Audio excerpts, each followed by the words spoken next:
all due At isa respect, pa Your po, Honor. isa na lang if po. Kasi isa na lang po. Kindly wind up. Ito na lang po. Kilala niyo po ba kung sino si Marshal Bonifacio? To be candid, Your Honor, Oh. I'm not Sino po? familiar. Si Benigno I'm sorry, Aquino Your Honor. Jr. Si Ninoy. Siya mismo may alias. Maraming salamat po. Your Honor, if I just may, Your Honor, just to set the record straight, because it was made to, with all due respect to the Senator Judge, Miss it was, Presiding Judge, allowed ba yun? I was about to make a ruling. Maraming salamat po. There was no question posed or poised. Attorney May. Let's proceed to the next Senator Judge who will interject. By the way, did you intentionally get rid of the platform? yes, Your Honor, because we were not expecting that I'd be called again, Your Honor, to make way for the Honorable Chair of the Okay. panel of Understood. prosecutors, Your Honor. Understood. Senator Judge Aquino, Thank you're you. recognized for interjection. You may proceed, sir, when you're ready. You have 2 minutes. So bago po yung 2 minutes, Mr. Presiding Officer, tama po, si Ninoy Aquino po ang kanyang alias ay Marshal Bonifacio para makauwi po siya sa Pilipinas nung nasa Boston siya. Oho. Pero wala naman ho siyang confidential funds na, wala ho siya sa mga AR na confidential funds. Lilinawin ko lang ho.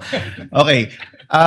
Pagdating ho sa prosecution, ang posisyon ng prosecution, yung mga pangalan ay totoong tao, di ba? Correct, no? You have not really mentioned aliases in any of your... Wala. Could you respond quickly? We have talked about aliases. Is the prosecution talking about aliases? That was never our point, Your Honor. In fact, the point of the prosecution is that that was never raised by the defense, either in their answer or in their pretrial brief, Your Honor. So to us, that should be a non-issue because even them, they never claimed that in any of their pleadings before Okay, this thank you. honorable court. Okay, klaklaruin ko lang ha. Ang siyang tao lang pong nagsabi na alias po sila, si Miss Gina Acosta in her testimony. Kanina po, sabi niyo rin na Mr. Ortonio na hindi siya alias or hindi niyo alam. But si Miss Gina Acosta in her testimony did admit that in her perspective, these are aliases. No, just for the record po. Okay.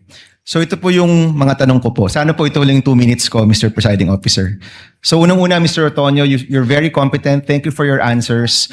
And I want you to answer just very candidly, no? Ano po yung naging personal reaction ninyo nung napag-usapan na yung possible misuse of the confidential funds at nung na-bring up na yung mga tawagin na nating katawa-tawang pangalan na parang klaro naman ay hindi naman talaga totoong tao. Ano po yung personal reaction po ninyo? Initial reaction, sir, would be, of course, merong questions, sir, no? There would be questions. But again, sir, I go back to the presumption, sir, that there is regularity in terms of the implementation, sir. Okay. So, may I ask, since you're in the top leadership of the OVP, nung nabibring up na to, ano yung personal reaction, kung alam nyo lang, ng Vice President, ng Chief of Staff, other leaders in your group, nung napag-usapan na posibleng nabigay yung pera sa mga kakaibang pangalan o baka hindi totoong tao, what was your reaction? What was their reaction? Would you know? Nag-meeting ba kayo? Did you call for an emergency meeting? Did you have a huddle in your office to talk about this? Sir, because yung AOM, sir, because it was sent to my officer, pina-personally received sa akin, sir, on behalf of the Vice President. Of course, I provided a copy to the Chief of Staff, sir, and the Vice President. Ang naging instruction lang naman po sa akin, sir, was to respond to the AOMs and make consultations with the Special Disbursing Officer and Security Officer para masagot yung mga concerns or issues raised by COA. Okay. Yan yung mga actions nyo, Mr. Ortonio. I'm asking about your reaction. Kinabahan ba kayo? Were you worried? Were you concerned? Was there any concern shown by the Vice President, by the Chief of Staff, by people in your office na posible itong perang ito ay hindi nagamit sa tama? On the matter of concern, sir, I think there is a concern considering that there is already an immediate instruction, sir, to reply to the AOM. That's the sir. AOM. Let's go to the bringing up of these names in Congress. Nung lumabas na yung piatos, pusa, pagong, mga ganyan, were you concerned na yung pera ng bayan posibleng hindi nagamit sa tama at ito'y pinirmahan mo at ito'y nakapangalan sa inyong opisina, for example? Were you concerned? On ano, sir? Honestly. Parang immediate reaction, sir. Yes, sir. But nung as the hearings went on, sir, parang binabalikan ko yung AOM, sir. Hindi kasi po siya na-raise doon sa AOMs. So, parang nabawasan po yung concern ko, personal concerns ko with those acknowledgement receipts. Did you call for an internal investigation after na-reveal yung mga pangalan na kakaiba? Nagpatawag ba kayo ng investigasyon sa inyong opisina?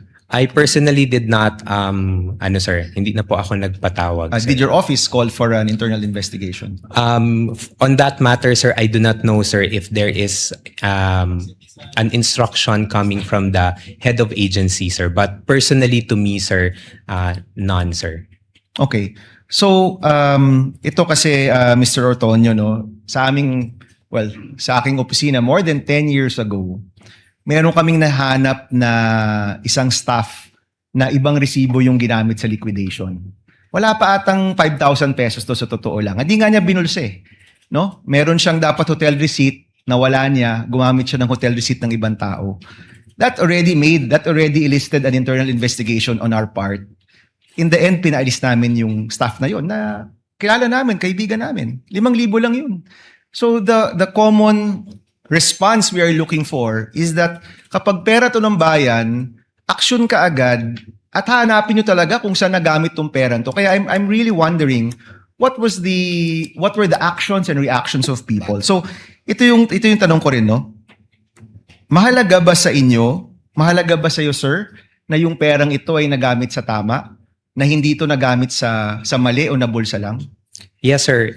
It is important to me, sir, because in the years na nakasama ko rin po si Vice President Sara Z. Duterte, sir, she also would want na money is spent properly for what it is intended to be used for. Okay, last question, Mr. Presiding Officer.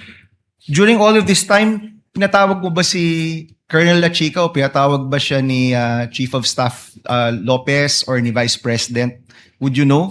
Kinausap mo ba? Tinanong mo ba? Colonel, itong mga pangalang ito, sino ba talaga to? Totoo ba to? Bakit nakalagay medicine pero cash talaga yung binigay? Kasi sa totoo lang, sir, yung nakalagay doon gamot pero cash ang binigay na pambili ng gamot, cash pa rin yun.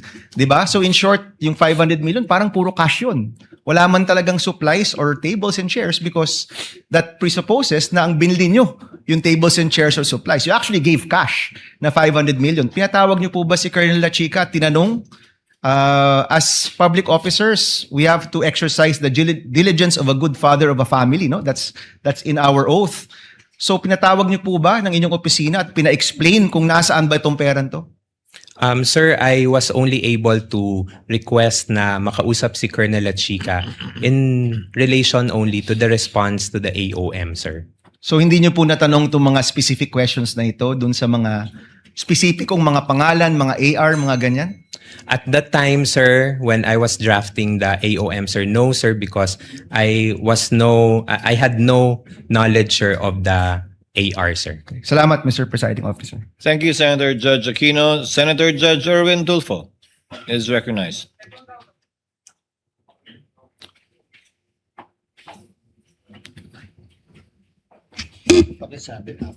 Thank you, Presiding Officer.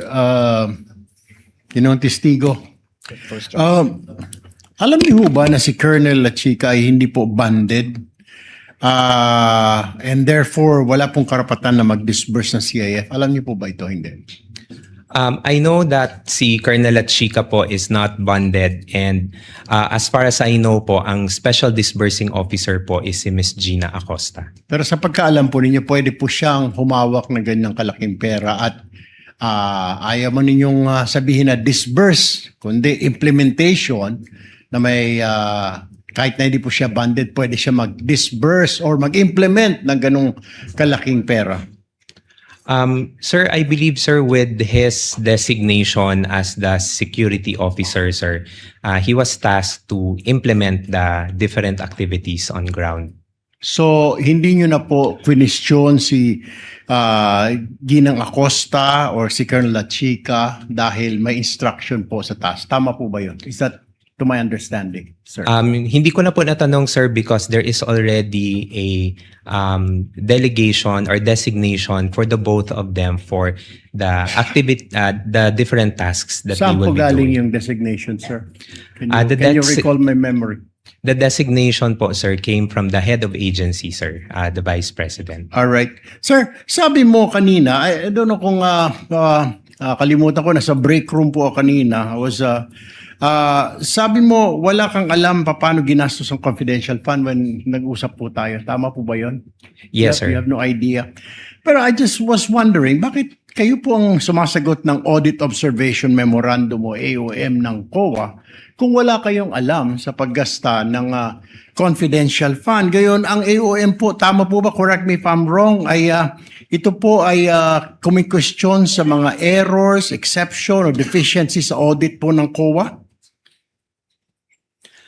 For my office po, sir, whenever we receive AOMs, for our officers sa OVP, when we receive AOM, sir, it's the chief of staff or the it's the chief of staff or the chief of staff and the assistant chief of staff, sir, who responds to AOMs on behalf of the institution. Pero sabi niyo po, kayo po sumasagot ng AOM.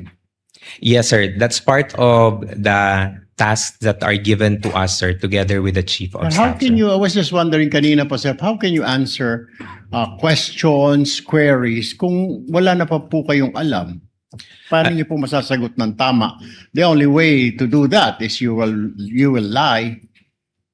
That's why po, sir, meron pong instruction that was given to me, sir, by the head of agency, sir, Na? to talk with the special disbursing officer and the security officer para makuha po yung mga information from them and malatag po doon sa reply to the AOMs. So your reply was only based on what they said, what they told you. That's correct, sir. Ayon, without documents, resibo, etc. None of that. Just plainly na.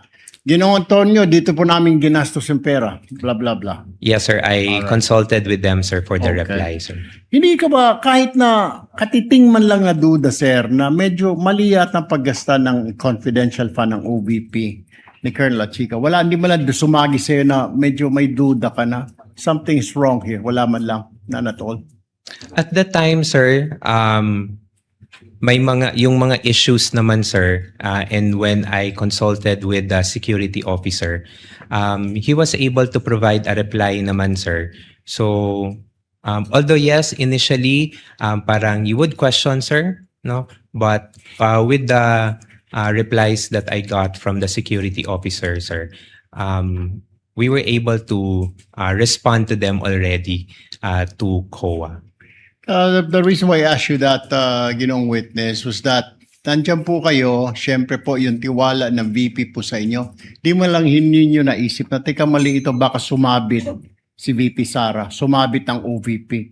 Baka hindi naman talaga nagastos ni Colonel La Chica, baka ay hindi talaga napupunta sa kungkan. Hindi ho lang ninyo naisip. Or didn't you tell the Vice President, ma'am, ano ho kaya? Pwede bang tanungin ninyo ito or pwede bang silipin? None at all. Hindi mo lang nakausap si VP. Hinayaan nyo lang ng hinayaan na tumuloy-tuloy for several months, several quarters yung ganitong klaseng expenditure. Nobody informed the Vice President. Sir, hindi naman po na hinayaan, sir, because all the replies naman po, sir, are also given to the Vice President for her review and final approval before it is being signed and to be sent to the Commission and when you Audit, sir. sign the report, sir, alam na po ni VP. Is that what you're saying? Nakita niya na po na pinambili ng ganito, ng information, ng gamot, ng mga lamesa. na alam na ng VP before you signed it. Before I signed it, sir. So dumaan na sa table ni VP. Yes, sir. Kindly wind up, Thank Senator you Judge. po, Ginong Testigo. Mr. Presiding Officer, thank you. Thank you.